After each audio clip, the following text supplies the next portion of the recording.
tí mo yẹn lọ lórí social media mo bá pàdé fídíò Lizzy àti ìyá abẹ ojú abẹ máa ń rí ní ṣánkú pọ́njú ní ṣánkú àríwá etí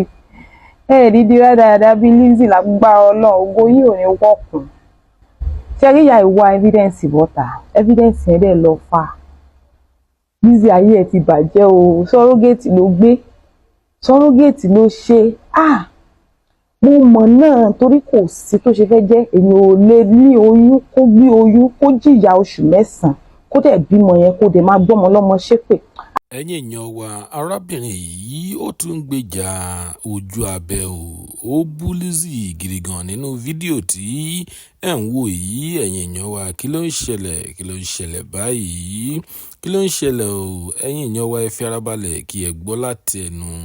arábìnrin yìí bí ó ṣe ń gbé Lizzy ṣépè nítorí ojú abẹ. Lizzy ó ti tán fún ẹ ò ná lẹ́nu you no get womb. Lizzy no get womb. This is Lizzy ìjọ tó lọ ọ̀dọ̀ bàbá tó lọ tó ṣiṣẹ́ fún ẹ tó ní pé wúùbù ẹ náà wá fi ṣiṣẹ́ fún ẹ tó gbọ́ abúyọ tó máa lówó lọ́wọ́ bọ́ tó bá ti dìrọ̀lẹ́ wàá ṣẹ̀ sí ògo bàbá yẹn dà ìwọ àti bàbá yẹn máa ṣòfò pọ̀ ni o so sọ́rọ́gẹ́sì ló ṣe o ò lè máa gbọ́mọ lọ́mọ ṣépè tí ò bá ṣe sọ́rọ́gẹ́sì o ò jìyà abiyamọ o ò mọ̀ pa abiyamọ o ò mọ̀ nǹkan tó ń pè lábiyamọ ó máa dùn mí fún ẹ o ògo ṣe ń kó ó wá lógo ológo ó wá dìrọ̀lẹ́ ó wá ń rọ̀ ó wá ń bàjẹ́ mẹ́ lọ́wọ́ irú ògo wo nílé Ọlọ́run ibo ló tójú bọ̀ Lizzy kí ló ṣẹlẹ̀ àti Lizzy ayé yìí ti bàjẹ́ o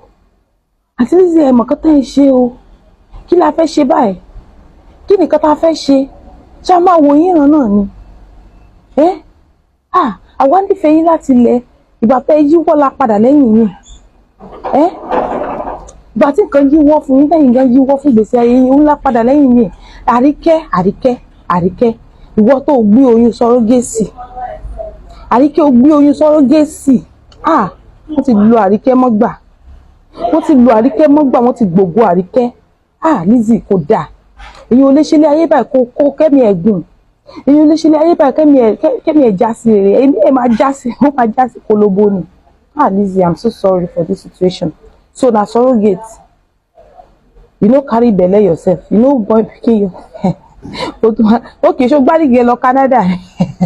because ọmọ yẹn Florida so gbárìgì lọ Florida tó fi lọ bímọ ni ìwọ gan ló bímọ sílé aláàbò Lizzy ayé ẹ ti bàjẹ́ wàláhì ayé Lizzy ti bàjẹ́ ìyẹn ò ní surrogate so Canada Florida yẹn surrogate ni ìwọ kọ́ ló lọ ọmọ ló ń jẹ́ bẹ́ẹ̀ àtọ̀rẹ́ ò lè dọ́mọ̀ ó ra ọmọ nẹ̀ wèrè àbí ká sọ fún ẹni ẹjọ́ ẹ̀yin tèmi ṣe ká sọ fún Lizzy ẹ̀yin tèmi ṣe ká lè stay fún Lizzy ó lọ fà ó lọ fà ẹgbẹ́ alábòsí ẹgbẹ́ ò ní pín ẹ̀kìn Lizzy ti wọgbó òṣìṣẹ́ ó jálaba kiri ó wá dìrọ̀lẹ́ ayé ìrọ̀lẹ́ ló wà báyìí ò tí wálẹ̀ o ìrọ̀lẹ́ ló ti ṣẹ̀ sí báyìí alẹ́ ò tí dé o tó bá dá lẹ́kọ́ ó máa lọ fà